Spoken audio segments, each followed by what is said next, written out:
Ahmad Dhani angkat bicara soal dugaan perundungan yang dialami putrinya, SA, di media sosial. Perundungan kepada Putri Dhani dan Mulan Jameela ini juga mengundang kemarahan kakak-kakaknya terutama Al Ghazali. Bahkan, menurut Dhani, Al justru yang berinisiatif lebih dulu untuk membawa kasus ini ke pihak berwajib. Berdampak yang luar biasa terhadap psikis dari SA sendiri gitu. Ya. Ada langkah apa mungkin di rumah apa mendatangkan psikiater atau apa segala macam? Nggak perlu. Justru kita malah memberikan pengertian gitu bahwa ya kalau ada seperti ini tuh wajar gitu ya, karena kita kan memang keluarga yang termasuk high profile, jadi wajar lah kalau iya dong, kita kan sering ada di medsos dan lain-lain, wajar lah. Atau ada curhatan Safia nggak sih pada yang sampai akhirnya bikin pada oh ya udah lapor nih gitu? Ada ngomongan Safia atau sikapnya? Sebenarnya nggak, Safia nggak ngomong.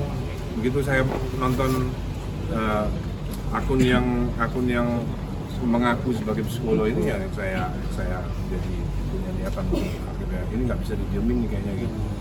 Ade, sampai sejauh ini ada upaya dari yang ingin dilaporkan itu Komunikasi nggak ada. Minta maaf juga nggak ada Pak ya? Nggak ada, kita langsung lapor, usah ya. Iya.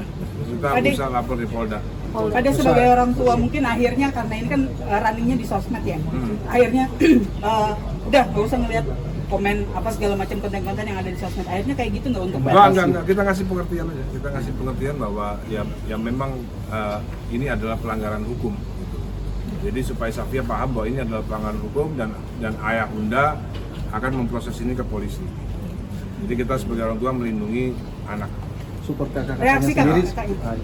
Ya kalau kakaknya sebenarnya yang pertama kali melaporkan, tapi karena dalam prosedur hukum itu harus orang tua yang melaporkan.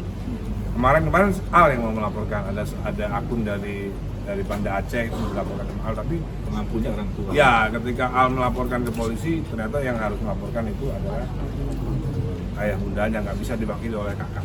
Berarti bisa dibilang ini juga desakan dari kakak-kakaknya ya? Kakak-kakaknya seberapa kesalnya mungkin Wah, kakaknya kesal banget, Pak. Terutama Al yang paling kesal. Awal mula kan dari nikahan kakak Al, terus postingan pada yang di YouTube itu, ini ada impact dari semuanya atau gimana sih pada? Ya itu sebelumnya kan. Sebelum ini itu Iya. justru. Justru malah YouTube saya itu impact daripada penyerangan terhadap Safia itu, makanya saya keluarkan YouTube itu. Berarti bentuk perlindungan untuk anak-anak. Bukan ya perlindungan supaya pada anak, supaya orang paham bahwa jangan terlalu percaya sama hal-hal yang apa yang namanya gosip dan lain-lain. Saya juga perlu menjelaskan kepada Safia kan bahwa yang diomongkan orang-orang itu, yang diomongkan oleh sebagian orang itu adalah semuanya hoax, semuanya fitnah. Makanya saya berani bikin YouTube bahwa itu fitnah gitu kan.